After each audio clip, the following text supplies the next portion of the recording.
الحمد لله نحمده ونستعينه ونستغفره ونؤمن به ونتوكل عليه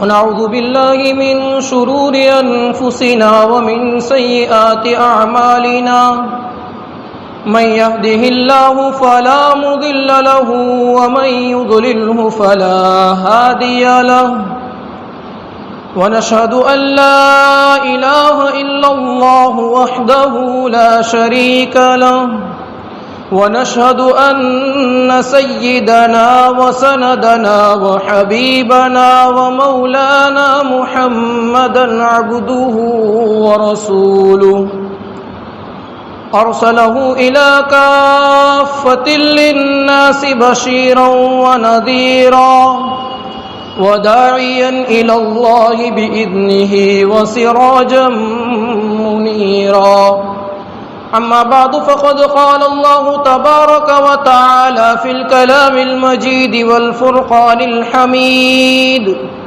أعوذ بالله من الشيطان الرجيم بسم الله الرحمن الرحيم كل نفس ذائقة الموت ثم إلينا ترجعون وقال تعالى إذا جاء أجلهم لا يستأخرون ساعة ولا يستقدمون صدق اللہ العظیم۔ محترم بھائیوں، دوستوں اور بزرگوں، اپنی بات شروع کرنے سے پہلے کچھ تمہیدی باتیں آپ کے سامنے پیش کر دوں۔ پہلی بات تو یہ کہ ہم دین کی بات سننے کے لیے جمع ہوئے ہیں۔ دنیا میں جتنی بھی مجلسیں لگتی ہے، چاہے وہ مجلس کسی مذہب کے نام پر ہو یا سیاست کے نام پر ہو یا دنیاوی کسی معاملے کے نام پر ہو، ان ساری مجلسوں میں سب سے بڑی مجلس، سب سے قیمتی مجلس یہ دین کی مجلس سمجھی جاتی ہے۔ دنیا کی دوسری مجلسوں میں بیٹھنا اور دین کی مجلس میں بیٹھنا، ان دونوں بیٹھنے میں زمین آسمان کا فرق ہے۔ اس لیے جو مجلس جتنی قیمتی ہوتی ہے، اس مجلس میں بیٹھنے کے آداب بھی اتنے ہی بڑے ہوتے ہیں۔ میری آواز ہماری مائیں اور بہنوں تک بھی پہنچ رہی ہے۔ سب سے پہلے نمبر پر ہمیں یہ کام کرنا ہے کہ جو حضرات معذور نہیں ہے، بیمار نہیں ہے، وہ مجلس سے جڑ کر کے بیٹھے، چاہے مرد حضرات ہو چاہے مستورات ہو، مستورات بھی جڑ کر کے مل جل کر کے بیٹھے۔ دین کی مجلس میں اپنے آپ کو محتاج بنا کر کے بیٹھنے سے ہمارا فائدہ ہوگا۔ ہم یوں سمجھے کہ میں محتاج ہوں دین سیکھنے کا، دین سننے کا، محتاج سمجھ کر بیٹھیں گے، اللہ تعالیٰ ہمیں بیٹھنے میں کامیابی دیں گے۔ اس بیٹھنے کے اوپر اللہ تعالیٰ کی طرف سے اجر ملے گا، اس بیٹھنے کے اوپر آخرت کی نجات کا ذریعہ بنے گا۔ تو ایک بات تو یہ عرض کرنی تھی کہ مجلس کے آداب کا خیال رکھیں۔ دوسری بات یہ عرض کرنی تھی، چونکہ ہم دین کی بات سننے کے لیے آئے ہیں، حدیث شریف میں پیارے آقا جناب محمد الرسول اللہ صلی اللہ علیہ وسلم نے ارشاد فرمایا، انسان کچھ بھی عمل کرتا ہے، ان کے عمل کا پورا دار و مدار ان کی نیتوں پر ہوتا ہے۔ اس لیے اگر ہم یہاں پر دین کی بات سننے کے لیے آئے ہیں، چاہے مرد حضرات آئے ہیں چاہے عورتیں آئی ہیں، وہ آئی ہے تو آنے کے بعد اور آگے جب کوئی دین کا کام کرنا ہے تو کام کرنے سے پہلے ہمارے اپنی دل کی نیتوں کو صحیح کر لے کہ میں یہاں پر کیوں آیا ہوں۔ اگر کسی کے دل میں یہ ہے کہ میں یہاں پر بیان میں نہیں جاؤں گا تو اس کو خراب لگے گا، بیان میں نہیں جاؤں گی تو وہ کیا کہے گی، اس کو کیسا لگے گا۔ اگر اس نیت سے کوئی بیان میں آیا ہے تو اس کا بیان میں آنا اس کے لیے آخرت کے اعتبار سے کوئی فائدہ نہیں ہوگا، کیونکہ اس نے نیت کی ہے کسی رشتہ دار کو، کسی سگا والے کو، کسی سبندی کو بتانے کے لیے آنے کی، تو اس کو نیک عمل پر کوئی بھی اجر نہیں ملے گا، بلکہ قیامت کے دن اللہ تعالیٰ فرمائیں گے تو نے جس کو خوش کرنے کے لیے یہ کام کیا تھا اس کے پاس جا کر اس کا بدلہ لے لے، میرے پاس نہیں ہے۔ اور اگر بندے نے نیت کی کہ میں دین کی بات سننے کے لیے اس لیے جا رہا ہوں، یا دین کی بات سننے کے لیے اس لیے جا رہی ہوں کہ دین کی بات سنوں گا، اس کے اوپر جو باتیں سمجھ میں آئے گی اس پر عمل کروں گا، دین کی بات سننا ایمان والوں کو نفع دیتا ہے، اگر اس نیت سے کوئی بندہ یا کوئی بندی بیان سننے کے لیے آیا ہے تو اس کا 1 گھنٹہ آدھا گھنٹہ بیٹھ جانا اس کے لیے قیامت کے دن نجات کا ذریعہ تک بن جاتا ہے۔ اس لیے ضروری ہے کہ ہم اپنی نیتوں کو درست کر لیں۔ چونکہ گرمی کا سیزن ہے، مرد حضرات تو مسجد کے اندر پنکھے وغیرہ کا انتظام ہے اور بیٹھے ہیں، ہماری مستورات بڑی قربانیاں دے کر کے اس گرمی کے سیزن میں گرمی کی جگہ کے اوپر اپنے برقع وغیرہ پہن کر بیٹھی ہوگی، اس لیے جتنا ہو سکے بات مختصراً میں آپ کے سامنے پیش کروں گا۔ میں نے آپ کے سامنے قرآن کی آیت تلاوت فرمائی جس میں اللہ تعالیٰ ارشاد فرماتے ہیں دنیا میں جتنے جاندار آئے ہیں، چاہے وہ کوئی جانور ہو، چاہے وہ کوئی کیڑا مکوڑا ہو، یا چاہے وہ انسان مرد ہو یا عورت ہو، کوئی بھی ہو، جتنے بھی جان والے اس دنیا میں آئے ہیں ان سب کو ایک نہ ایک دن اس دنیا کو چھوڑ کر کے جانا ہے، سب کو جانا ہے۔ آج تک کروڑوں لوگ دنیا میں آئے اور چلے گئے، ہم بھی آئے ہیں، ایک دن آئے گا کہ ہم بھی چلے جائیں گے۔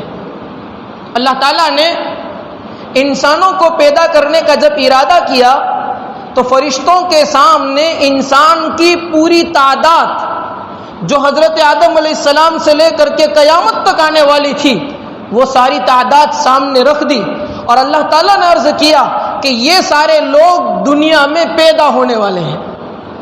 جب اتنی بڑی تعداد فرشتوں نے دیکھی تو فرشتوں نے عرض کیا کہ باری تعالیٰ اتنی بڑی تعداد انسان کی زمین پر کیسے سما سکتی ہے، ان کا انتظام کیسے ہو سکتا ہے؟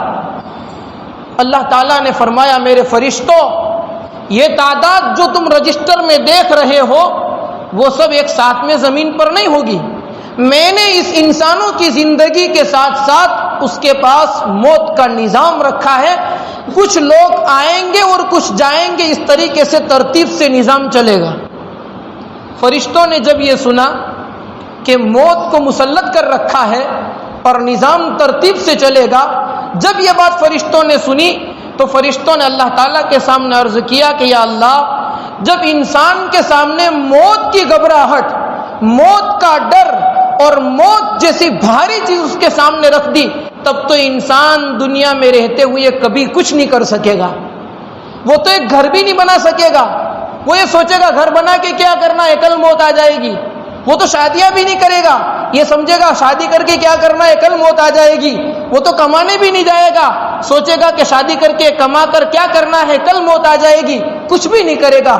اللہ تعالیٰ نے فرمایا میرے فرشتوں میں نے انسانوں کے اوپر موت کے ساتھ ساتھ اس کے اوپر امیدوں کو مسلط کر دیا ہے، انسان اپنی اتنی لمبی چوڑی تمناؤں کو لے کر دنیا میں جائیں گے کہ ایک وقت آئے گا کہ موت آ جائے گی لیکن اس کی تمنائیں پوری نہیں ہوگی، ان کی آرزویں پوری نہیں ہوگی۔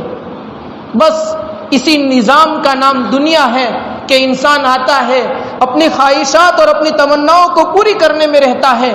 پیارے آقا جناب محمد الرسول اللہ صلی اللہ علیہ وسلم نے ایک مرتبہ صحابہ کے مجمع کے سامنے زمین پر بیٹھ کر کے اپنی انگلی سے لکیریں کھینچ کر کے صحابہ سے بتایا، ایک آڑی لکیر کھینچی، دوسری اوبھی لکیریں کھینچی، کچھ لکیریں لمبی تھی کچھ چھوٹی تھی، اور پھر آپ نے گول دائرہ بنا دیا، اور دائرہ بنانے کے بعد دیکھا کہ کچھ لکیریں اس گول دائرے سے اوپر جاتی ہے کچھ نیچے جاتی ہے، زمین میں نشان کر کے آپ نے بتایا کہ یہ جو لکیر ہے یہ دنیا کی زندگی ہے، اور یہ جو کھڑی لکیریں ہیں اوبھی لکیریں ہیں وہ لکیریں انسان کی امیدیں ہیں، کچھ لکیریں بہت لمبی ہے کچھ لکیریں چھوٹی ہیں، اسی بیچ میں ایک گول دائرہ گول راؤنڈ کر دیا اللہ کے نبی نے، اور فرمایا کہ یہ انسان کی موت ہے، جب انسان کی موت آ جاتی ہے تو ان کی لکیریں جو امیدیں والی لکیریں وہ باقی رہ جاتی ہیں۔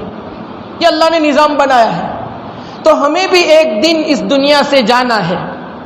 اگر کسی کے انتقال کے اوپر زیادہ صدمہ ہو تو ہمیں یہ سوچ لینا چاہیے کہ ہمیں بھی ایک دن اس دنیا کو چھوڑ کر کے جانا ہے، اللہ تعالیٰ کی بارگاہ میں حاضر ہو کر اس کا جواب دینا ہے ہم نے کیا کیا تھا اور کیا نہیں کیا تھا۔ یہ اچانک کے حادثات اور جوانی کی موتیں جو آتی ہے انسان کے دلوں کو جھنجھوڑ کر کے رکھ دیتی ہے، ہلا کر کے رکھ دیتی ہے، اور اللہ کے نبی نے اسی لیے تعلیم دی ہے کہ آپ میت کے ساتھ قبروں میں جایا کرو، آپ قبرستان جایا کرو اور قبرستان جا کر قبروں کی زیارت کیا کرو، اور اللہ کے نبی نے فرمایا کہ میت کے جنازوں کے اندر شریک ہوا کرو، اس لیے کہ یہ ساری چیزیں ایسی ہیں اس سے تمہاری اپنی موت یاد رہے گی۔ یہ ساری باتیں بھی جو میں نے آپ کے سامنے بیان فرمائی، اور اس کے علاوہ دوسری ایک آیت کا ٹکڑا میں نے تلاوت فرمایا تھا، اس میں اللہ تعالیٰ ارشاد فرماتے ہیں اینما تکونوا یدرککم الموت، اے لوگو تم جہاں کہیں رہو گے موت تمہیں آ کر کے پکڑ لے گی۔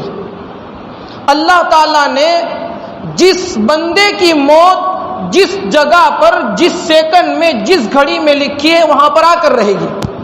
وَلَوْ كُنْتُمْ فِي بُرُوجٍ مُشَيَّدَةٍ، اگرچہ تم کوئی مضبوط قلعے میں جا کر بند ہو جاؤ، اگر موت کا وقت آئے گا تو موت وہاں پر بھی نہیں چھوڑے گی۔ اللہ تعالیٰ نے کم و بیش 1.25 لاکھ انبیاء کو دنیا میں بھیجا ہے، جن میں سے کل 20 سے زیادہ نبیوں کا اللہ تعالیٰ نے قرآن میں ذکر کیا ہے۔ ان نبیوں میں سے ایک نبی کا اللہ نے ذکر کیا ہے جس کا نام تھا حضرت سلیمان علیہ السلام۔ دنیا میں دوسرے نبی بھی آئے ہیں لیکن حضرت سلیمان علیہ السلام کی شان نرالی تھی، اللہ نے اس کو نبی بھی بنایا تھا اور نبوت کے ساتھ ساتھ اللہ نے اس کو بادشاہ بھی بنایا تھا، اور بادشاہ بھی ایسا بادشاہ کہ اس جیسا بادشاہ حضرت سلیمان تک کبھی کوئی آیا نہیں تھا، اور قیامت تک کوئی کبھی دوسرا سلیمان علیہ السلام جیسا بادشاہ آئے گا نہیں، کیونکہ انہوں نے اللہ تعالیٰ سے دعا کی تھی ربی آتینی ملک لا ینبغی لأحد من بعدی، اے میرے رب مجھے ایسی بادشاہت دے دیجئے جو میرے بعد کسی کے بس میں نہ ہو۔ اللہ نے سلیمان کی دعا کو قبول کر لیا اور ایسی بادشاہت عطا فرمائی جس کا اللہ نے قرآن میں جگہ جگہ ذکر کیا ہے۔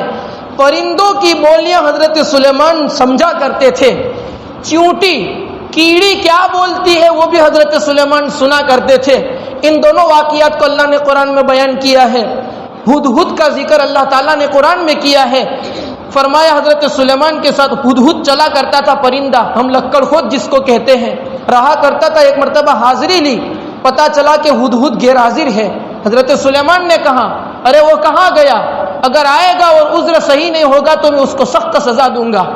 ہدہد آیا، اس نے اپنی کارگزاری بیان کی، ایک جگہ کے اوپر مشرک کی حکومت تھی، اس کا واقعہ بیان کیا، واقعہ تفصیلی ہے، اس سے پتہ چلتا ہے سلیمان علیہ السلام ہدہد کی زبان سنتے تھے اور سمجھتے تھے، پرندوں کی زبان۔ چیونٹی کا سورہ نمل کے اندر اللہ تعالیٰ نے ذکر کیا ہے، ایک کیڑی اپنے ساتھ کچھ کیڑیوں کو کچھ چیونٹیوں کو لے کر کے نکلی، دیکھا کہ سامنے سے حضرت سلیمان علیہ السلام کا لشکر آ رہا ہے۔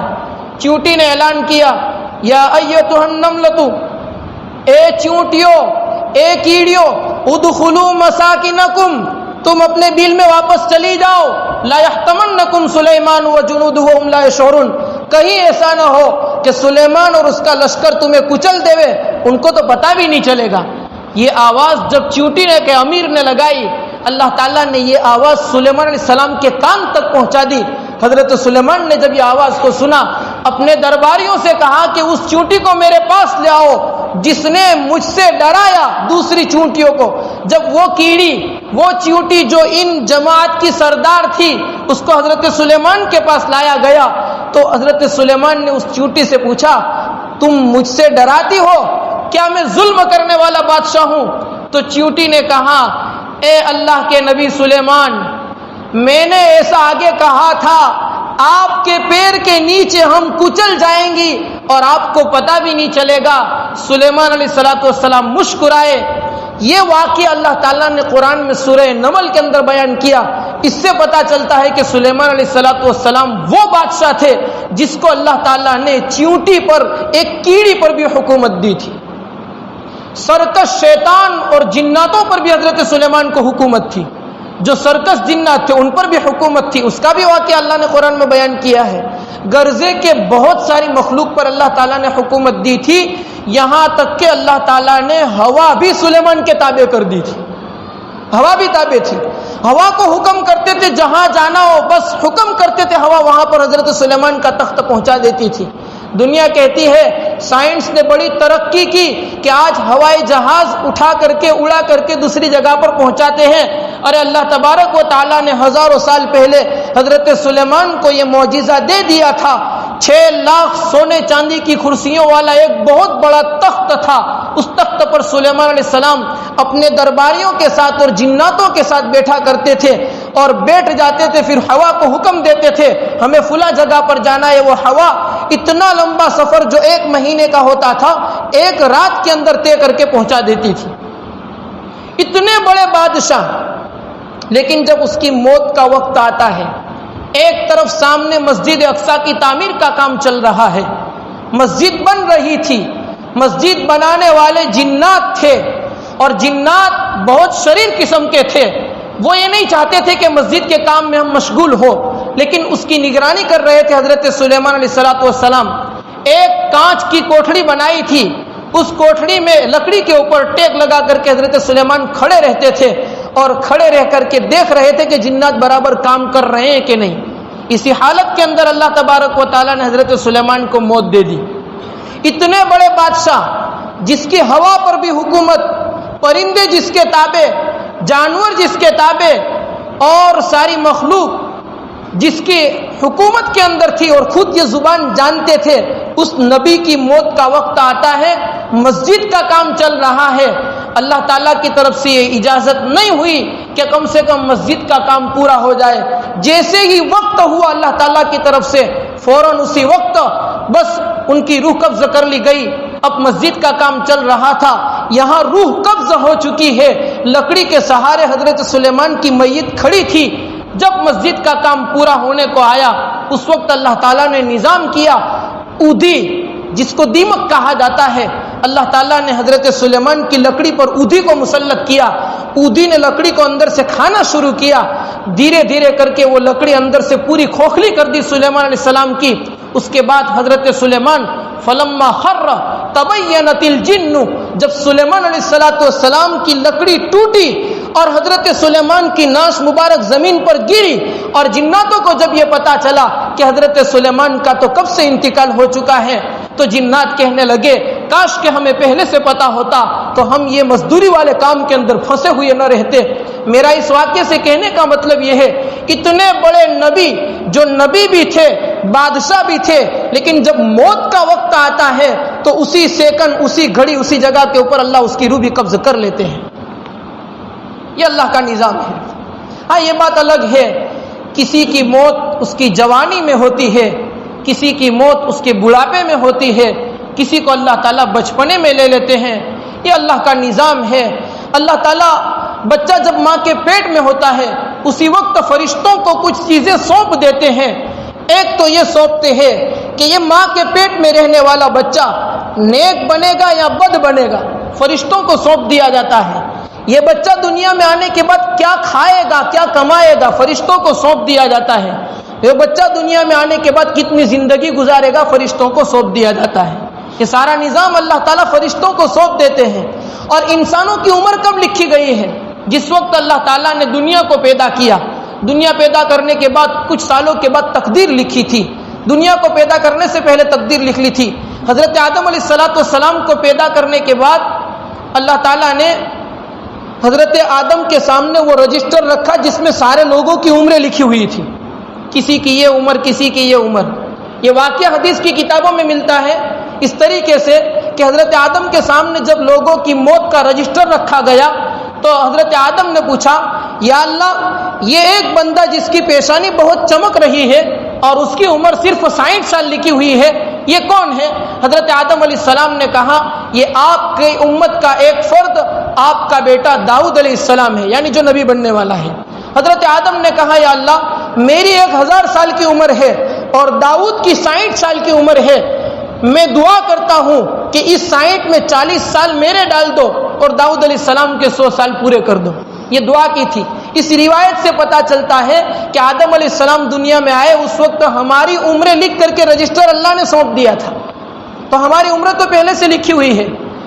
یہ بات الگ ہے کسی کو نیک بختی والی موت نصیب ہوتی ہے اور کسی کو فضیلت والی موت نصیب ہوتی ہے، اور کوئی ہوتے ہیں کہ عام زندگی گزار کر کے چلے جاتے ہیں. ہمارے مرحوم کا انتقال ہوا ہے پیٹ کی بیماری میں. حدیث شریف میں آتا ہے جس بندے کو پیٹ کی بیماری میں انتقال ہو جائے قیامت کے دن اس کو شہادت کا مرتبہ دیا جائے گا. دنیا تو چھوڑ کر سب کو جانا ہے، ہمیں بھی ایک دن جانا ہے، لیکن ایسی خوش نصیبی والی موت کس کو مل سکتی ہے؟ ہاں یہ بات ہے کہ جن کے ساتھ وہ سالوں تک رہا ہے ان کو ایک غم ہوتا ہے اپنے محبوب کی، اپنے ایک قریبی کی جدائیگی کے اوپر. وہ غم ہوتا ہے، اس غم کے اوپر بھی اللہ تعالیٰ نے ہمیں تعلیم دی ہے کہ بھائی اگر آپ کو غم پہنچے، اذا اصابتهم مصیبہ قالوا انا للہ وانا الیہ راجعون، جب تمہیں کوئی غم پہنچے تو صبر کرے اور صبر کے ساتھ اپنی زبان سے یہ کہہ دیا کرے، انا للہ، ہم بھی اللہ کے ہیں، وانا الیہ راجعون، اور ہمیں بھی اللہ کے پاس لوٹ کر جانا ہے. جب یہ کہو گے اللہ تعالیٰ تمہیں اس غم کے بدلے میں کچھ بہترین نصیب کر دیں گے. یہ تعلیم دی ہے. دنیا کو چھوڑ کر ہمیں بھی جانا ہے، وہ بھی چلے گئے. انسان کی موت کیسے آتی ہے؟ اللہ کے نبی صلی اللہ علیہ وسلم نے اس کا کچھ نقشہ کھینچا ہے. اللہ کے نبی فرماتے ہیں دنیا میں جینے والے انسان 2 طرح کے ہوتے ہیں. کچھ لوگ نیک ہوتے ہیں، کچھ بد ہوتے ہیں. جو نیک ہوتے ہیں ان کی موت کا وقت قریب آتا ہے، اللہ تعالیٰ فرشتوں کے لشکر کو بھیجتے ہیں. کئی ہزار فرشتے جنت کا ایک رومال لے کر کے ہمارے پاس آتے ہیں، ہمارے مرحوم کے پاس آتے ہیں، اور آ کر کے ان کے سینے پر، ان کی چھاتی پر ایک جنتی رومال بچھا دیتے ہیں. اور رومال بچھانے کے بعد پھر ان کی اس طریقے سے روح قبض کرتے ہیں جس سے ان کو تکلیف نہ ہو. فرشتے کہتے ہیں یا ایتھا النفس المطمئنہ، اے نفس مطمئنہ، اے اطمینان والا نفس، ارجعی الی ربک راضیۃ مرضیہ، اپنے پروردگار کی طرف خوشی خوشی لوٹ جاؤ. یہ ان لوگوں کو کہا جائے گا جنہوں نے نیک زندگی گزاری ہوگی. نیک زندگی گزارنے والے کے پاس فرشتہ آتا ہی اس حال میں ہے کہ فرشتے کی شکل دیکھ کر کے اللہ یاد آ جاتا ہے. فرشتے کی شکل دیکھ کر کے بندہ سبحان اللہ پڑھنے لگتا ہے، اور بندہ اس نعمتوں میں اور اس انعام میں اور فرشتوں کی وہ شکلوں کو دیکھ کر ایسا گم ہو جاتا ہے کہ ان کو وہ گھر والے جو چھوٹ رہے اس کا کوئی افسوس اور غم نہیں ہوتا، بلکہ وہ خوش ہو جاتا ہے کہ میں تو اللہ کے دربار میں جا رہا ہوں. جنازہ جب گھر سے نکلتا ہے فرشتے جنازے کے اندر شریک ہو جاتے ہیں، قبر تک پہنچا دیتے ہیں. راستوں کے اندر فرشتے استقبال میں کھڑے ہوتے ہیں. میت کو قبر میں رکھا جاتا ہے. قبر میں رکھنے کے بعد لوگ ادھر ادھر چلے جاتے ہیں، فرشتے ان کے ساتھ رہتے ہیں. قبر کے اوپر سوالات کا موقع آتا ہے، منکر نکیر آتے ہیں. آنے کا انداز ہی ایسا ہوتا ہے کہ بندے کو سب یاد آ جاتا ہے. منکر نکیر کی شکل و صورت ہی ایسی ہوتی ہے کہ اس کو اللہ یاد آ جاتا ہے. فرشتے ان سے پوچھتے ہیں من ربک، تمہارا رب کون ہے؟ من نبیک، تمہارا نبی کون ہے؟ وما دینک، تمہارا دین کیا ہے؟ بندہ نیک ہوتا ہے، فرشتوں کی شکل و صورت ہی ایسی ہوتی ہے، اس کو اللہ یاد آ جاتا ہے. ایک طرف سے نماز نکلتی ہے، کہتی ہے اس نے میرا بہت دھیان رکھا تھا. ایک طرف سے قرآن آتا ہے، کہتا ہے اس نے میرا بہت دھیان رکھا تھا. ایک طرف سے روزہ اور زکوٰۃ آ کر کہتی ہے اس نے بڑا دھیان رکھا تھا. آج قبر کے اندر وہ اکیلا آیا ہے تو ہم اس کے ساتھ رہیں گے. یہ نیک لوگوں کی موت کا منظر ہوتا ہے. اور اگر کوئی گنہگار، اگر کوئی وہ بندہ جس نے دنیا میں رہتے ہوئے نہ کبھی نماز پڑھی، نہ کبھی روزے کی طرف دھیان دیا، نہ کبھی زکوٰۃ کا خیال رکھا، نہ لوگوں کے حقوق کا خیال رکھا، نہ معاملات اور معاشرت ٹھیک رہے، نہ خود کے ایمان کے عقیدے ٹھیک رہے، ایسے لوگوں کی روح کا جب نکلنے کا وقت آتا ہے، اللہ تعالیٰ روح نکالنے کے لیے ایسے فرشتوں کی جماعت کو بھیجتا ہے جس کی شکل ہی ایسی ڈراؤنی ہوتی ہے، بندہ دیکھ کر کے سوچتا ہے کہ کہیں بھاگ جاؤں، لیکن اس وقت انسان کے پاس بھاگنے کی کوئی طاقت نہیں ہوتی۔ وَالْتَفَّتِ السَّاقُ بِالسَّاقِ إِلَىٰ رَبِّكَ يَوْمَئِذٍ الْمَسَاقُ، اللہ فرماتے ہیں موت کی اس حالت کو دیکھ کر کے وہ اپنی پنڈلیاں زمین کے اوپر رگڑتا ہے، لیکن اس کو تو کسی بھی حال میں اللہ تعالیٰ کے پاس پہنچنا ہے۔ وہ فرشتوں کی شکل کو دیکھ کر گھبرا جاتا ہے۔ فرشتے وہ جہنمی گرز لے کر کے اس کے پاس اس کی روح قبض کرنے کے لیے آتے ہیں، جیسے ایک لکڑی کے اندر کانٹے دار سوئے رکھے ہوئے ہو، اور پھر اس سوئوں کو انسان کی روح کے اندر پیرویا جاتا ہے، اور پھر اس کے بعد فرشتے ان کی روح کو ایسے کھینچتے ہیں جیسے کوئی پرانا کپڑا کانٹے والے جھاڑ کے اوپر، درخت کے اوپر رکھ دیا جائے۔ جب اس کپڑے کو کھینچتے ہیں تو وہ کپڑا چیرا چیرا ہو کر کے نکلتا ہے۔ ایسے ہی گنہگار بندے کی روح اس کے جسم سے کھینچ کھینچ کر کے جہاں نہیں نکلتی، فرشتے وہاں پر جہنم کا گرز مارتے ہیں، ہتھوڑا مارتے ہیں، جس سے اس کی روح نکل جائے۔ اس خطرناک طریقے سے گنہگار بندے کی روح قبض ہوتی ہے۔ اس کے بعد روح قبض ہونے کے بعد تو اس کی سزا کا وقت شروع ہوتا ہے، وہاں سے پھر قبر میں لے جایا جاتا ہے۔ جب گنہگار بندہ قبر تک پہنچتا ہے، قبر میں سے رشتہ دار جیسے ہی ہٹے، قبر اس بندے کو بھیجتی ہے، دبا دیتی ہے۔ انسان بہت چلاتا ہے، ایسا چلاتا ہے جس کی آواز انسان اور جنات کے علاوہ ساری مخلوق سنتی ہے، لیکن اس کو کوئی جواب دینے والا نہیں ہوتا۔ اس کے بعد فرشتے اس کے پاس منکر نکیر سوال اور جواب کرنے کے لیے آتے ہیں۔ سوال کرنے والے فرشتوں کی بھی شکل اور صورت ایسی ہوتی ہے، گنہگار کے لیے ایسی شکل و صورت ہوتی ہے کہ انسان دیکھ کر کے ڈر جائے۔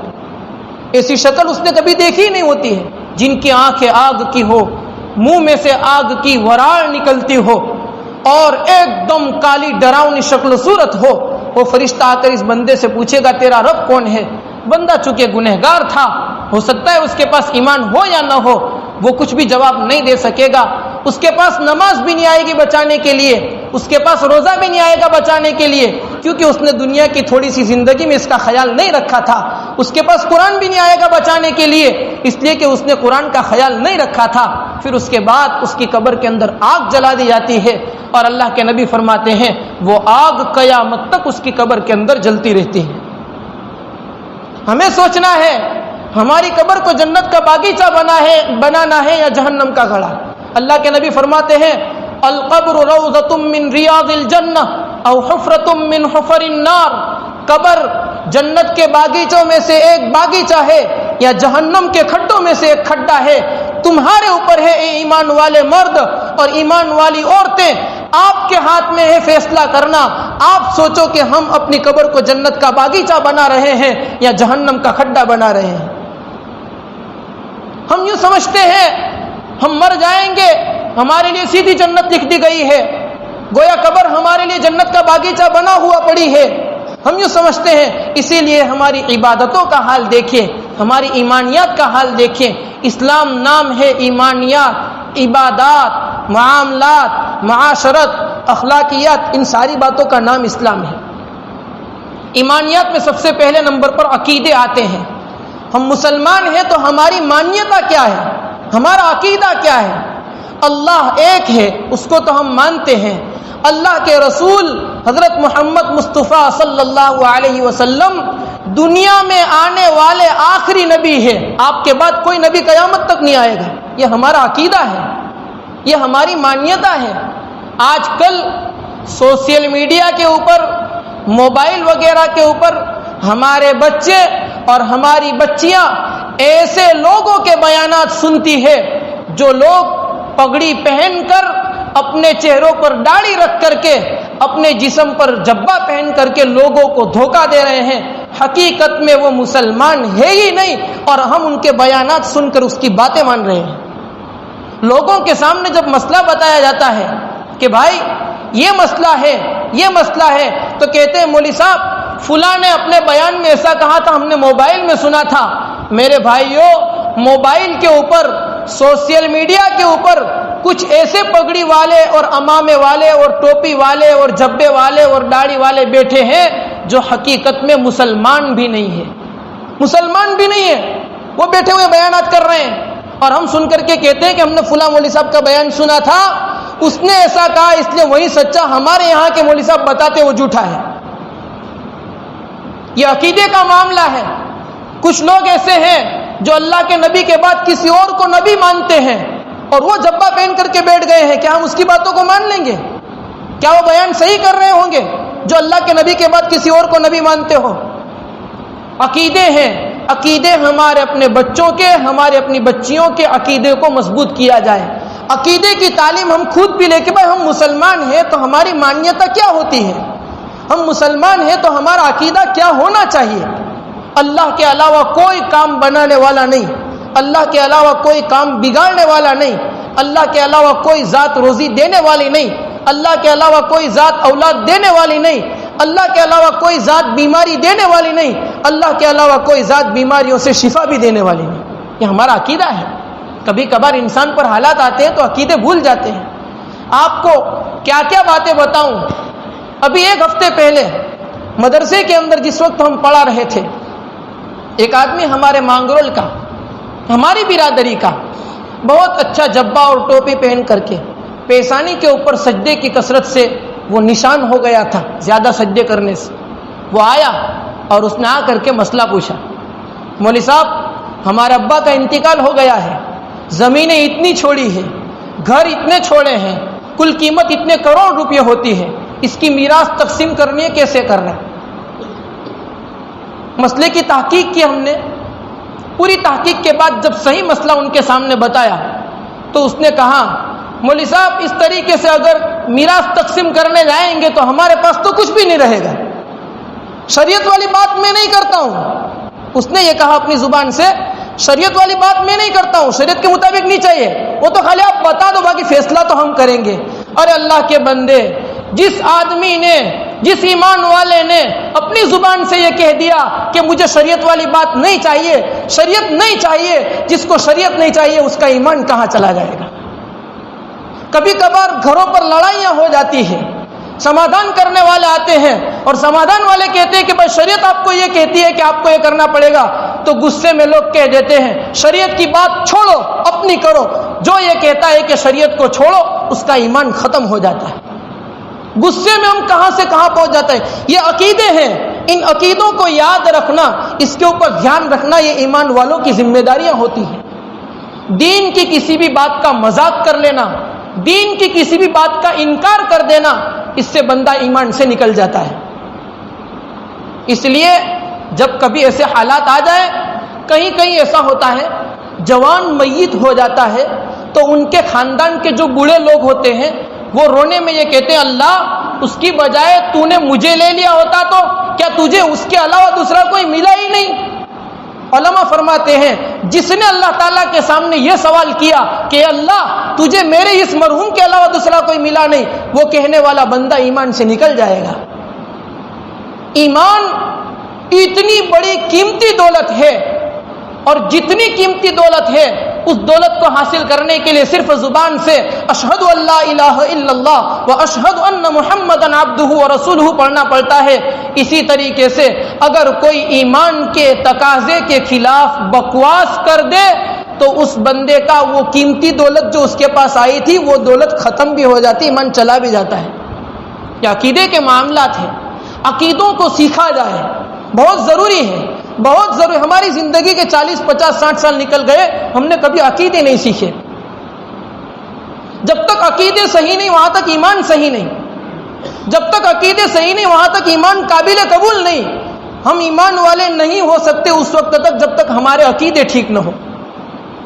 یہ تو ایمانیات کی بات ہوئی، اس کے بعد عبادات آتی ہے۔ عبادات کے معاملے میں ہم کتنے پیچھے ہیں۔ تھوڑا دوسری عبادتوں کی میں نہیں کہہ رہا ہوں، صرف نمازوں کا حال دیکھ لیجیے۔ ابھی 20-25 دن پہلے رمضان کا مبارک مہینہ چل رہا تھا۔ رمضان کے مہینے میں مغرب کی نماز میں ہماری مسجدوں میں 10-12 صفیں ہوتی تھی۔ میں مغرب کی نماز کا اس لیے کہہ رہا ہوں کہ مغرب کی نماز میں کاروبار والے نہیں ہوتے، رمضان میں روزہ کھولنے والے وہ لوگ ہوتے ہیں جو اپنے گھر پر ہوتے ہیں، صرف محلے کے آدمی ہوتے ہیں۔ مغرب کی نماز میں رمضان کے مہینے میں ہماری مسجدوں میں 10-12 صفیں ہوتی ہے، وہیں 20-25 دن کے بعد ہماری مسجدوں کا حال ہے 12 صفیں ہونا۔ اس کا مطلب ہمارے محلے کے بالغ مرد جو مسجد میں نماز پڑھنے آ سکتے وہ اتنے ہیں۔ یہ اس بات کی خبر دیتے ہیں کہ میری مسجد کے محلے کے لوگ، میرے محلے کے لوگ خالی مسجد میں آ جائے تو میری مسجد روزانہ 5 ٹائم اتنی بھرائے گی، یہ خبر دے رہا ہے۔ وہی مسجدوں کا حال رمضان جانے کے 4 دن کے بعد یہ ہو گیا۔ آج بھی حال یہ ہے، فجر کی نماز میں مسلمان محلوں میں سے نکلتے تو ایسا لگتا ہے گویا یہاں کوئی رہتا ہی نہ ہو اور یہاں پر دفعہ 144 لاگو ہو، یہاں ایک کرفیو لگا دیا گیا ہو۔ پوری مسجد میں جہاں 10 صفیں ہوتی تھی وہاں پر 10 آدمی نماز پڑھنے آتے ہیں۔ یہ مسلمانوں کا حال ہے، یہ عبادت کا حال ہے۔ ارے اللہ کے نبی کے زمانے میں 3 طرح کے لوگ ہوتے تھے، تھوڑا دھیان سے سننا۔ اللہ کے نبی کے زمانے میں 3 طرح کے لوگ ہوتے تھے۔ ایک تو ہوتے تھے کافر، ہندو، مشرک، یہودی، عیسائی، یہ جو مسلمان ہی نہیں تھے، جس کو اسلام کی تعلیم سے کوئی مطلب نہیں۔ دوسرے لوگ ہوتے تھے مسلمان، صحابہ کی جماعت، جو اللہ کے نبی کے ایک ایک حکم پر اپنی جانوں کو قربان کر دینے والے۔ یہ 2 جماعتیں۔ اور تیسرے کچھ لوگ مدینہ کے اندر ایسے پیدا ہوئے تھے جو حقیقت میں مسلمان تو نہیں تھے لیکن مسلمانوں کو نقصان پہنچانے کے لیے ہندو میں سے مسلمان بنے تھے، دکھاوے کے لیے تھے، ہندو مسلمان نہیں تھے لیکن دکھاوے کے لیے مسلمان بنے تھے، ان کو منافق کہا جاتا ہے۔ حقیقت میں مسلمان نہیں تھے، دکھاوے کے لیے مسلمان بنے تھے۔ وہ لوگ جو دکھاوے کے لیے مسلمان بنے تھے حقیقت میں مسلمان نہیں تھے، کتابوں میں آتا ہے ایسے منافقوں کو بھی کبھی ہمت نہیں ہوتی تھی کہ ایک نماز چھوڑ دے، ایک نماز چھوڑ دے۔ کیوں؟ اس لیے کہ اس زمانے میں بہت مشہور تھا جو بندہ نماز نہ پڑھتا ہو وہ مسلمان ہو نہیں سکتا، جو بندہ نماز نہ پڑھتا ہو وہ مسلمان ہو نہیں سکتا۔ ارے حضرت عمر رضی اللہ تعالیٰ عنہ کے زمانے میں ایک بوڑھی عورت حضرت عمر کے پاس آئی اور آ کر کے عجیب فریاد کی، کہنے لگی امیر المومنین، اے عمر بن خطاب، فلاں جگہ کے اوپر زمین نے میرے تیل کو چوس لیا ہے، میرا تیل ڈھول گیا، میرے پاس دوسرا تیل ہے ہی نہیں، کیا کروں میں؟ زمین کے اوپر کیس کرنے آئی تھی اور کیس یہ تھا کہ میرا تیل وہ پی گئی ہے زمین۔ حضرت عمر بھی عمر تھے، وہ تھے جس کے بارے میں اللہ کے نبی نے فرمایا تھا لو کان بعدی نبی لکان عمر، اگر میرے بعد، اللہ کے نبی فرماتے ہیں اگر میرے بعد کوئی نبی ہوتا تو حضرت عمر ہوتے۔ وہ حضرت عمر تھے۔ حضرت عمر کے زمانے کے عجیب واقعات کتابوں میں لکھے ہیں۔ ایک مرتبہ کی بات ہے، حضرت عمر کے زمانے میں حضرت عمرو بن العاص رضی اللہ تعالی عنہ نے دریائے نیل والے علاقے کو فتح کیا اور وہاں پر حاکم بن کر کے زندگی گزار رہے تھے۔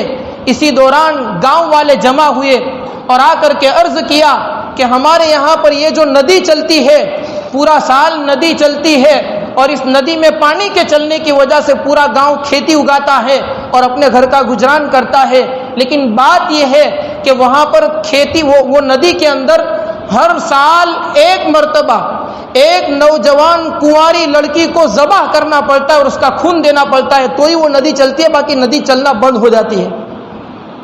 لوگوں نے جب حضرت عمرو بن العاص سے یہ شکایت کی تو حضرت عمرو بن العاص نے کہا اسلام کسی کا ناحق خون بہانے کی اجازت نہیں دیتا۔ یہ تو آج ہم اس دور میں جی رہے ہیں جہاں پر اسلام کو ایسا بدنام کیا گیا، ایسا بدنام کیا گیا اور اسلام کے بارے میں ایسی بکواس کی گئی کہ غیر تو غیر مسلمان بھی کم تعلیم کی وجہ سے، کم علم کی وجہ سے یوں سمجھ بیٹھے ہیں کہ ہاں یار اسلام میں یہ سب غلط طریقے ہیں۔ لوگ یہ سمجھتے ہیں مسلمان بھی۔ ارے جہاد کو کتنا بدنام کیا، جہاد کہتے کس کو ہے؟ جہاد کس کو کہتے ہیں؟ اللہ کے نبی کی جہاد کے متعلق کیا تعلیم ہے؟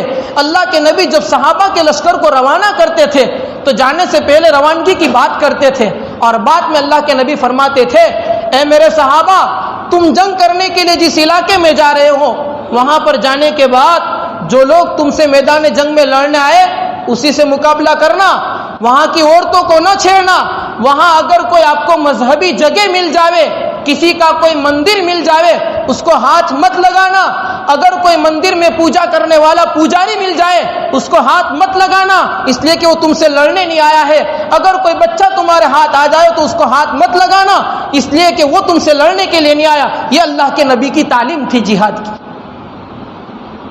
اس طریقے سے جہاد کرنے جاتے تھے۔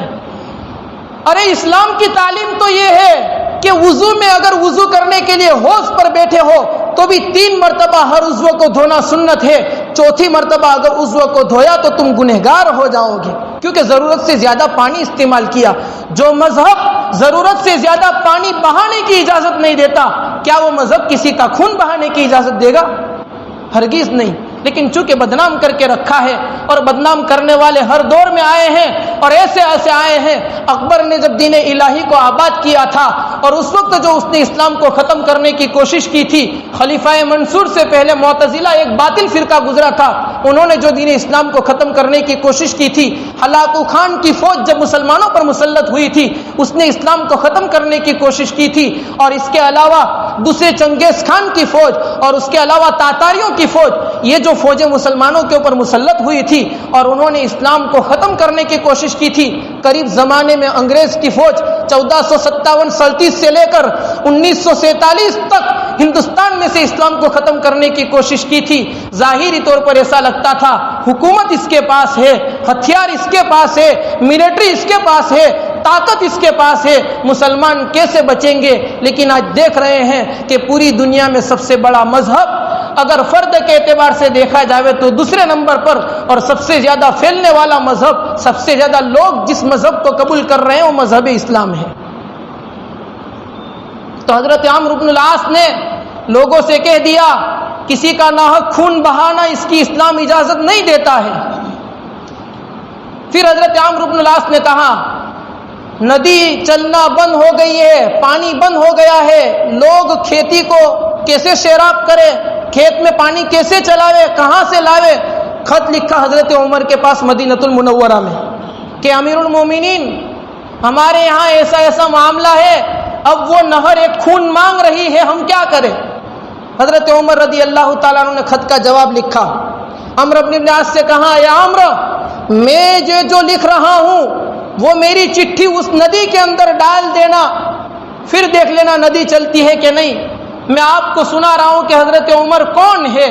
حضرت عمر رضی اللہ تعالیٰ عنہ کے پاس جب وہ چٹھی آئی اور حضرت عمر نے اس چٹھی میں لکھنا شروع کیا یا نیل مصر، اے مصر کی نہر، اے مصر کی ندی، ان کنت تجری من قبلک، اگر تو اپنی طرف سے چل رہی ہے، فلا تجری، تو تیری نہر کے پانی کی ہمیں کوئی ضرورت نہیں ہے، وَإِن كَانَ اللَّهُ يُجْرِكَ، اور اے نہر، اے ندی، اگر اللہ تجھے چلا رہا ہے تو سن لے، میں اللہ تعالیٰ سے سوال کرتا ہوں کہ اللہ تجھے جاری کر دے۔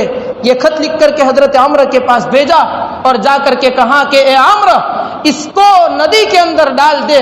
حضرت عمر کا خط پہنچا مصر کے اندر، حضرت عمرو بن العاص نے وہ چٹھی جیسے ہی ندی کے اندر ڈالی اس وقت سے نہر چلنا شروع ہوئی، ہر سال ایک خون دینا پڑتا تھا۔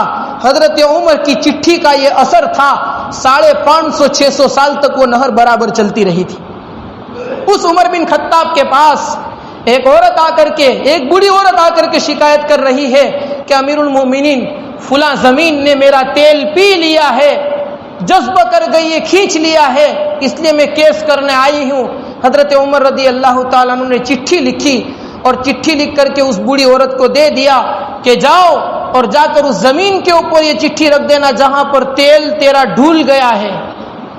عورت وہاں پر گئی، درباری سب دیکھنے لگے، سوچنے لگے بات کیا ہے، امیر المومنین نے کیا چٹھی لکھی ہوگی اور کیا معاملہ ہے، دیکھے تو صحیح، کیس عجیب تھا۔ کیس کرنے والی بوڑھی عورت، جس پر کیس کیا جا رہا ہے وہ زمین، معاملہ تھا تیل پینے کا، سمجھ میں نہیں آتا کہ کیا کیس ہے۔ حضرت عمر کی چٹھی جب وہاں پر پہنچتی ہے اور وہ چٹھی جب زمین کے اوپر رکھی جاتی ہے، زمین میں سے خود بخود تیل نکلتا ہے، وہ عورت اپنا تیل بھر لیتی ہے، لوگ دیکھتے رہ گئے۔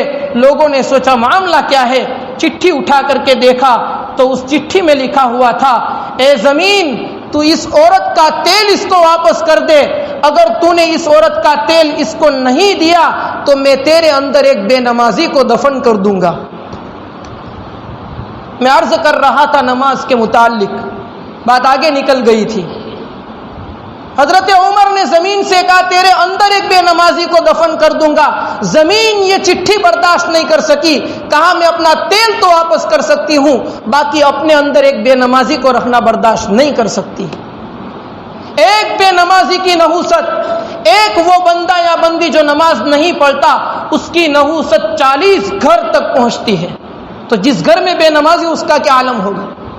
روزی کے معاملے میں پریشان پھرتے ہیں، گھر بار کو چھوڑ کر جنگلوں میں جاتے ہیں، دھوپ میں سخت گرمی میں ایک شہر سے دوسرے شہر جاتے ہیں، سب کچھ تو برداشت ہے، لیکن اللہ کے سامنے جھکنا مسلمانوں کو برداشت نہیں رہا۔ ایک سنت چھوٹنے کی وجہ سے جنگ فتح نہیں ہوتی تھی حضرت عمر کے زمانے میں، اور آج فرائض چھوڑ کر کے مسلمان یہ سوچ رہا ہے کہ اللہ کی مدد ہمارے پاس آئے گی۔ ضروری ہے کہ ہم نماز کی پابندی کرنے والے بنیں، ہماری نمازیں نہ چھوٹے۔ دوسری ساری برائیاں ختم ہو جائے گی اگر نماز پر پابندی ہوگی۔ ایک صحابی نے اللہ کے نبی سے عرض کیا، ہمارا بھائی نماز بھی پڑھتا ہے چوری بھی کرتا ہے۔ اللہ کے نبی نے فرمایا نماز پڑھتا ہے پھر بھی چوری کرتا ہے؟ صحابی نے کہا ہاں۔ اللہ کے نبی نے فرمایا کوئی بات نہیں، رہنے دو، نماز کی پابندی کرے گا، اس کی نماز اس کو چوری سے روک دے گی، اس کی نماز اس کو برے کاموں سے روک دے گی، اس کی نماز کی وجہ سے وہ روزی کے معاملے میں جو تنگ پھر رہا ہے وہ روزی کی تکلیف دور ہو جائے گی، زندگی کی بے برکت نماز کی وجہ سے دور ہو جائے گی، بیماریوں کی کثرت نماز کی وجہ سے اللہ دور کر دیں گے۔ بس ضروری ہے کہ نماز پڑھی جائے۔ اس لیے آج سے نیت کرے، میرے بھائیوں اور میری ماؤں سے میری مؤدبانہ گزارش ہے، آج سے نیت کرے، آج کی ظہر سے لے کر انشاءاللہ موت کی شام تک ہم ایک بھی نماز نہیں چھوڑیں گے۔ نماز بہت ضروری ہے، نماز بہت ضروری ہے۔ ارے دوسری عبادت تھی نا، اس کے بارے میں اللہ تعالیٰ نے قرآن میں کہہ دیا یہ کرو یہ نہ کرو۔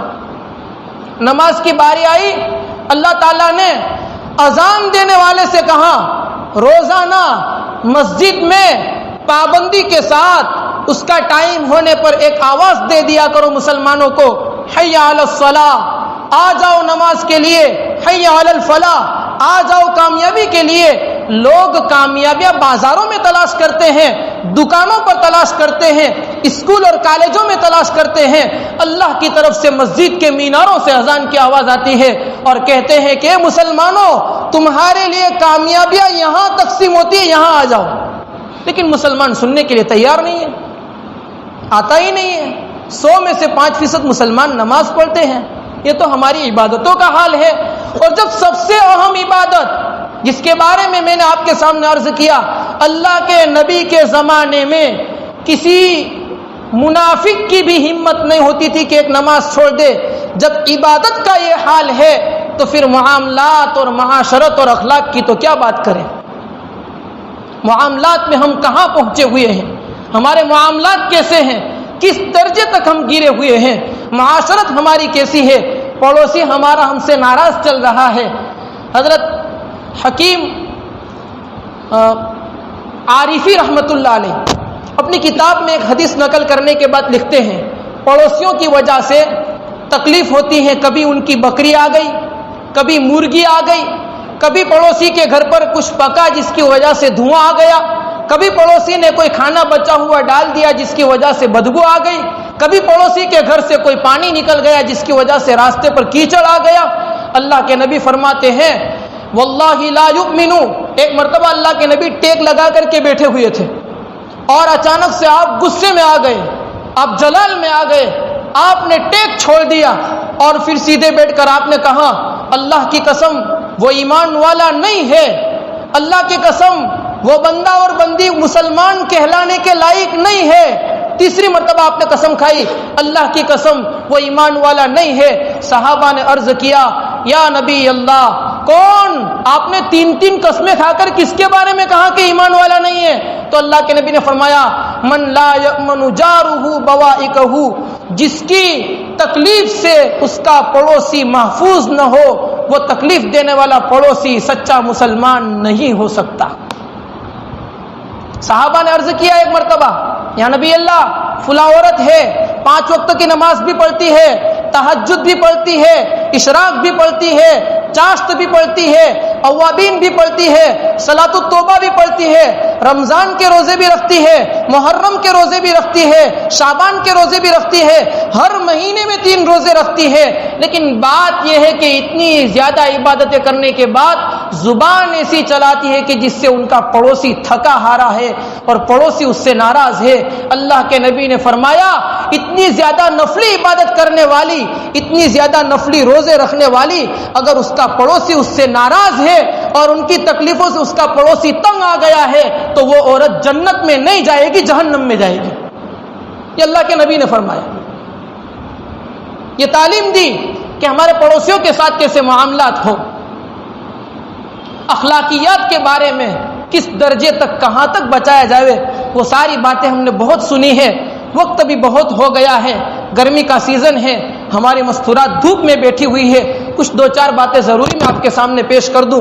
ایک تو چونکہ ہم یہاں پر جو جمع ہوئے ہیں وہ ایک میت کی تعزیت کے واسطے جمع ہوئے ہیں۔ تعزیت کے 2 مطلب ہوتے ہیں، ایک مطلب تو یہ ہوتا ہے کہ جس میت کا انتقال ہوا ان کی خوبیاں لوگوں کے سامنے بیان کی جاوے، اس کی زندگی کی جو جو خوبی ہو اس کو لوگوں کے سامنے خوب بیان کیا جاوے، اور دوسرا یہ کہ زیادہ سے زیادہ جتنا ہو سکے اتنا ایصال ثواب کیا جاوے۔ اللہ کے نبی فرماتے ہیں مرنے والا آدمی، قبر میں جانے والا آدمی اس کی طرح ہے جیسے کوئی آدمی سمندر کے بیچوں بیچ جھونکے کھاتا ہو، ڈوبنے کو قریب ہو، ڈچکیاں لیتا ہو اور وہ یہ چاہتا ہو کہ مجھے کوئی سہارا مل جائے، ایسے ہی ڈوبنے والے آدمی کی طرح قبر میں جانے والا آدمی ہے۔ آپ کو جب کبھی اپنے کوئی مرحوم رشتہ دار کی یاد آئے تو ان کے اوپر سب سے بڑا احسان یہ ہے کہ آپ ان کے لیے ایصال ثواب کر دیں، سب سے بڑا احسان یہ ہے۔ اور ایصال ثواب کرنے کے لیے ہم نے جو طریقے بنا کر کے رکھے ہیں یہ طریقے شریعت میں نہیں ہے۔ ایصال ثواب کرنے کا سب سے آسان طریقہ صرف یہ ہے، جیسے مثال کے طور پر ہمیں ہمارا مرحوم یاد آیا اور ہم نے 3 مرتبہ قل ہو اللہ احد کی سورت پڑھی، 3 مرتبہ قل ہو اللہ احد کی سورت پڑھنے پر 1 قرآن پڑھنے کے برابر ثواب ہو جائے گا۔ ہم نے اگر اس کے اوپر نیت کر لی یا اللہ میرے اس پڑھنے کا ثواب ہمارے فلاں مرحوم کو پہنچا دے، 1 قرآن کے برابر ثواب پڑھنے والے کو بھی ملے گا، 1 قرآن پڑھنے کے برابر ثواب ہمارے مرحوم کو بھی ملے گا۔ اللہ کے نبی صلی اللہ علیہ وسلم کے انتقال کے بعد حضرت علی رضی اللہ تعالیٰ عنہ نے بقرہ عید میں 2 دمبے ذبح کیے۔ کسی صحابی نے عرض کیا اے حضرت علی یہ آپ کیوں اتنے 2 دمبے ذبح کر رہے ہو؟ کہا یہ دونوں دمبے اللہ کے نبی کے ایصال ثواب کے لیے میں ذبح کر رہا ہوں، اور اللہ کے نبی نے مجھے وصیت کی تھی کہ علی میری طرف سے 2 دمبے ذبح کرتے رہنا۔ حضرت عبداللہ ابن عمر رضی اللہ تعالیٰ عنہ کہتے ہیں کہ میں اللہ کے نبی کو ثواب پہنچانے کے لیے ہر مرتبہ 1 عمرہ کرتا ہوں۔ ابو ہریرہ رضی اللہ تعالیٰ نے ایک جماعت متعین کر دی تھی، کہا میرے لیے نماز پڑھتے رہنا نفلی اور مجھے ثواب پہنچاتے رہنا۔ تو ایصال ثواب بہت قیمتی چیز ہے، ہمارے مرحوم کو راضی اور خوش کرنے کے لیے سب سے بڑا عمل ہے۔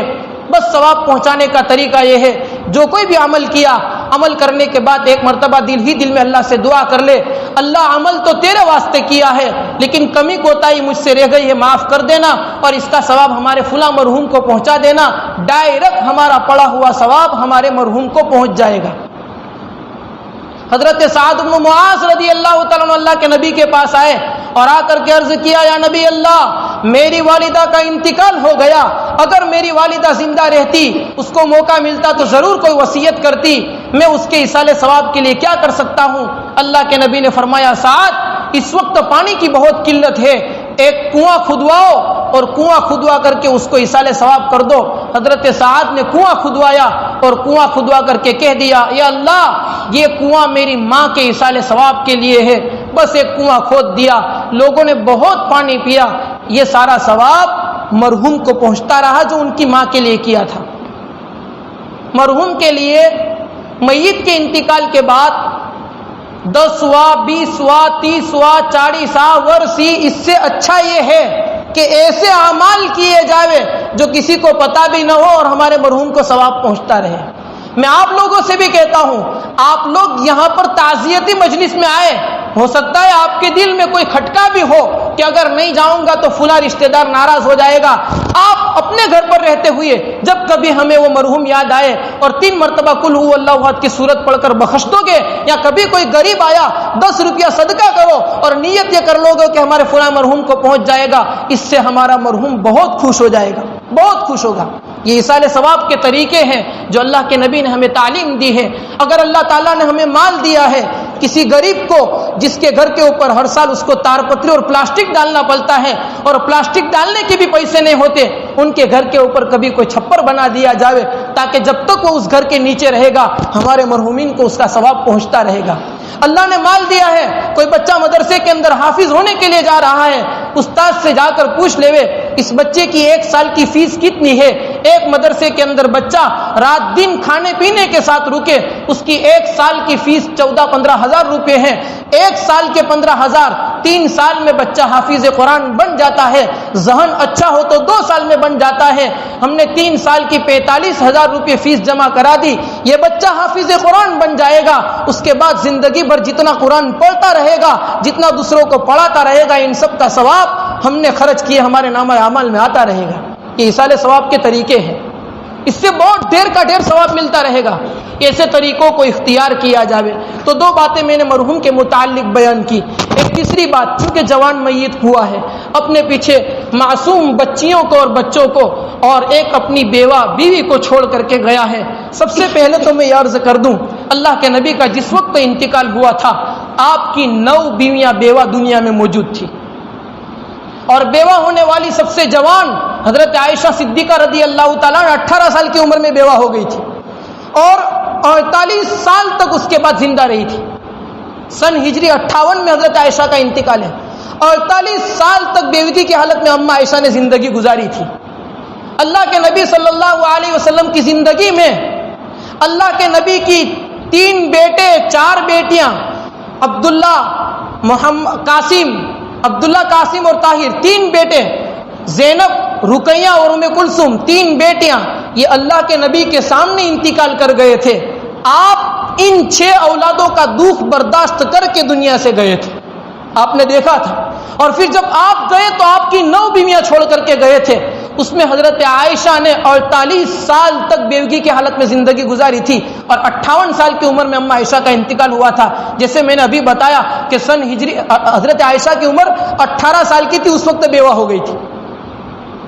تو دنیا میں عورتیں بہت بیوہ ہوئی ہے، لیکن ان بیواؤں کا خیال رکھنا ہماری ذمہ داری ہے، ان یتیموں کا خیال رکھنا ہماری ذمہ داری ہے۔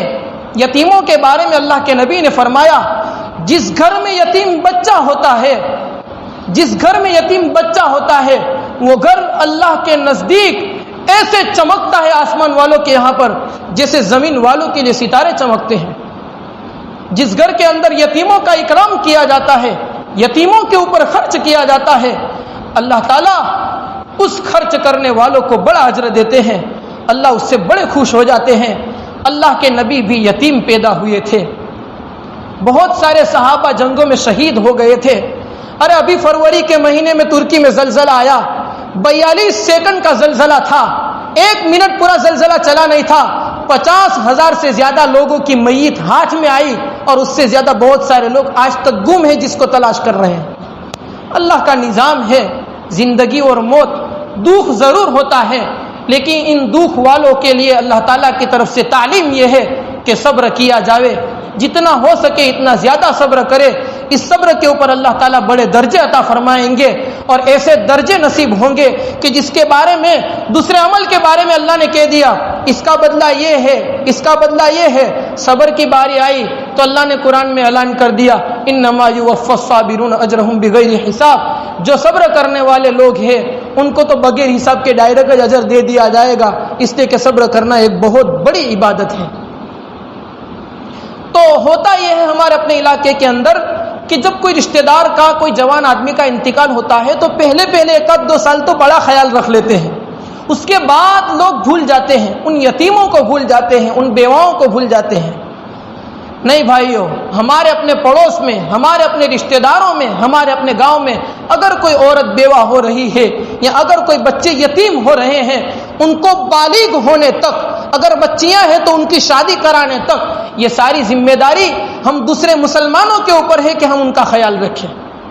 یہ نہیں ہے کہ صرف میت میں جا کر بیٹھ گئے اور وقت پر بیٹھ کر کے گھر چلے آئے تو ہم نے یتیموں کا حق ادا کر دیا، بیواؤں کا حق ادا کر دیا، بلکہ ان کا خیال رکھنا یہ ہماری ذمہ داری ہے۔ اللہ تعالیٰ سے دعا کرتے ہیں اللہ تبارک و تعالی ہم تمام کو ان یتیموں اور بیواؤں کا خیال رکھنے کی توفیق عطا فرمائے، اور جس گھر کے اندر میت ہوا ہے اللہ تعالیٰ ان سب گھر والوں کے اور ان کے متعلقین کو صبر جمیل عطا فرمائے۔ اللہ تعالیٰ ہمیں ان کہی ہوئی باتوں کے اوپر عمل کرنے کی توفیق عطا فرمائے۔ کچھ اعلانات کرنے تھے۔ ایک تو یہ کہ ہمارے مرحوم کا انتقال اچانک سے ہوا ہے، ظاہری بات ہے لیتی دیتی کا کوئی نہ کوئی معاملہ ہوگا۔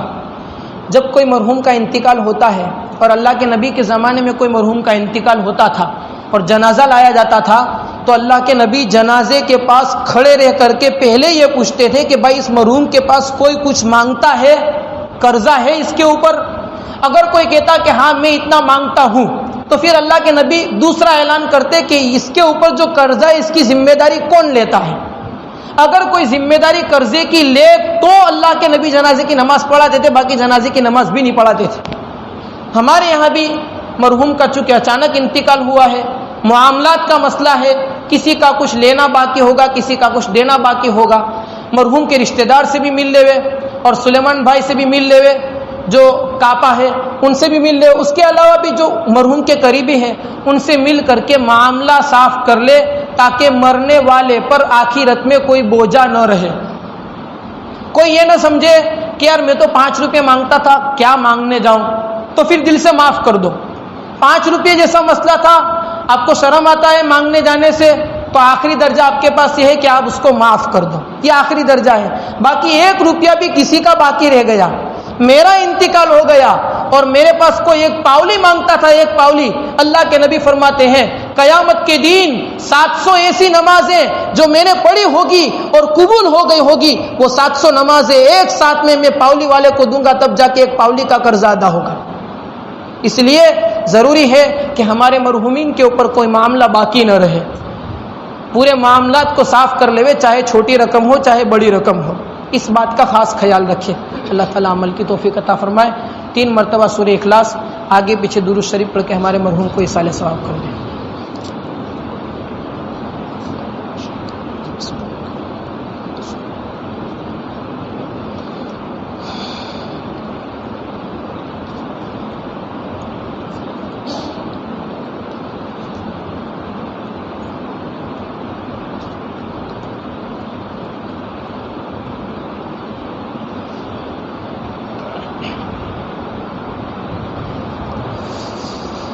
یا رب لک الحمد کما ينبغي لجلال وجهك وعظیم سلطانك، یا رب صل وسلم دائما ابدا على حبیبك خیر الخلق كلهم، یا اول الاولین یا آخر الاخرین، یا ذا القوة المتین، یا راحم المساکین، یا ارحم الراحمین، یا غفار الذنوب، یا ستار العیوب، یا فعال لما يريد۔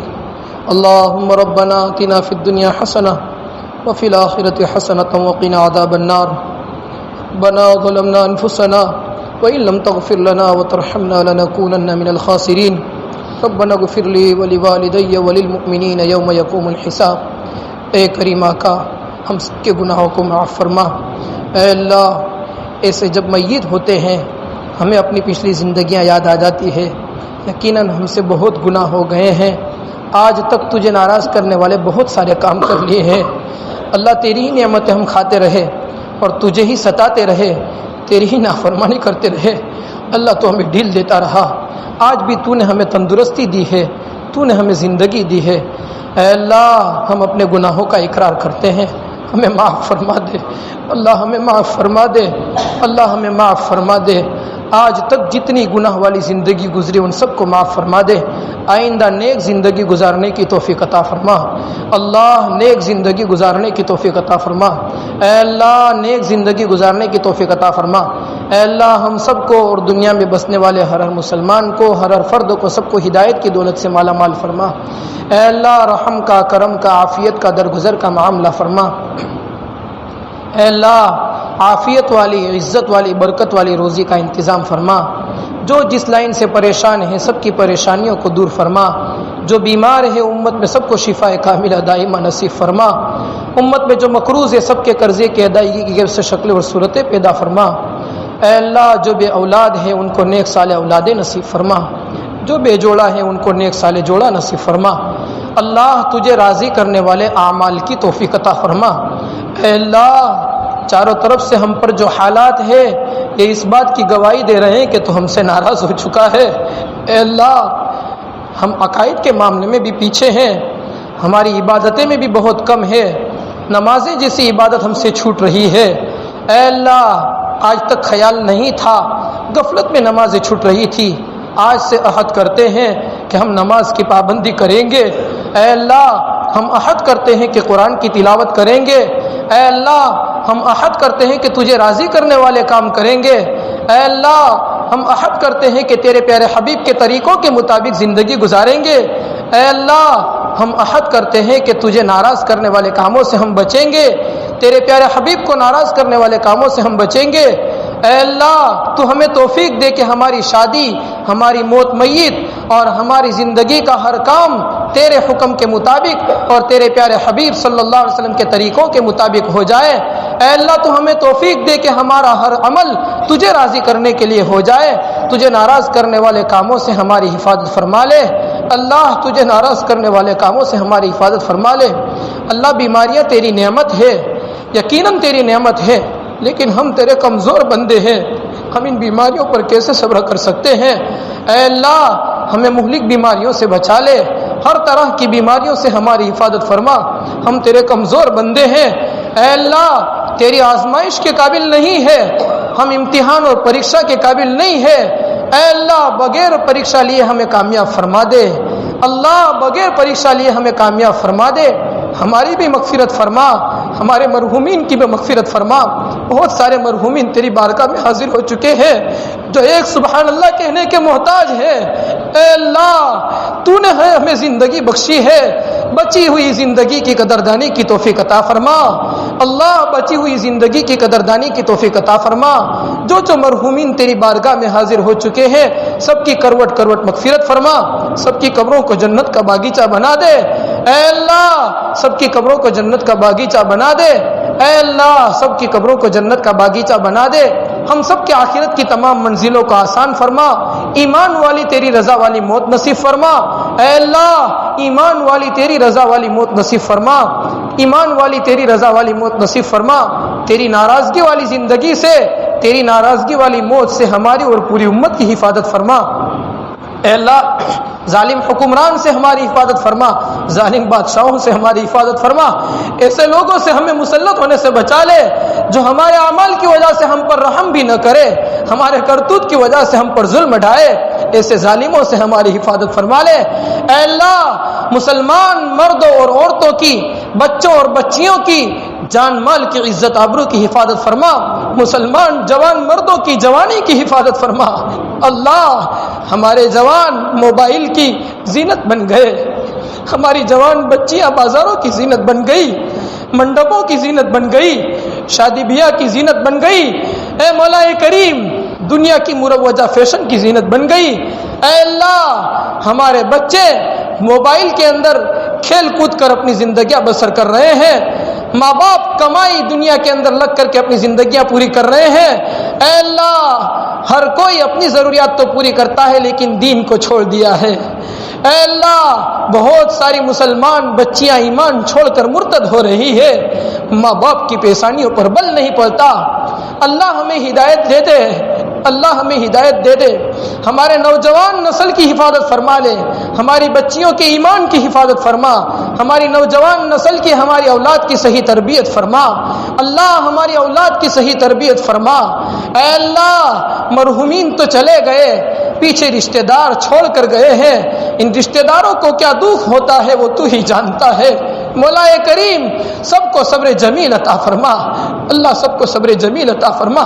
یتیموں کا حقیقی والی تو ہے، اے اللہ بیواؤں کی ضروریات پوری کرنے والا تو ہے، یتیموں کی ضروریات پوری کرنے والا تو ہے۔ مولا کریم ان یتیموں اور بیواؤں کی ضروریات کو پوری فرما۔ پوری دنیا میں جہاں کہیں جتنے مسلمان شہید ہوئے ہیں یا تیری بارگاہ میں جوانی کے ساتھ پہنچ گئے ہیں اور پیچھے اپنے یتیم بچوں کو اور بیواؤں کو چھوڑا ہے، اے اللہ سب کی تو قدم قدم پر نصرت اور مدد فرما۔ اے اللہ پچھلے 3 دن میں کل 23 سے زیادہ مسلمانوں کو فلسطین میں شہید کر دیا گیا۔ مولا کریم انہوں نے بھی اپنی بیواؤں کو اور بچوں کو چھوڑا ہے۔ اللہ ان سارے مسلمانوں کے جانے کے بعد ان سب کے گھروں کی تو حفاظت فرما، ان سب کی ضروریات کا تو کفیل بن جا، سارے مسلمانوں کی ضروریات کا تو کفیل بن جا، سارے مسلمانوں کی ضروریات کو تو پورا فرما دے۔ اے اللہ جو مانگا وہ بھی عطا فرما، جو مانگنے سے رہ گیا وہ بھی عطا فرما۔ ہماری دعا کو محض اپنے فضل و کرم سے پیارا آقا جناب محمد الرسول اللہ صلی اللہ علیہ وسلم کے صدقے طفیل میں، حضرات تابعین، تبع تابعین، اولیاء کرام، بزرگان دین کے صدقے طفیل میں ہماری دعا کو قبول فرما۔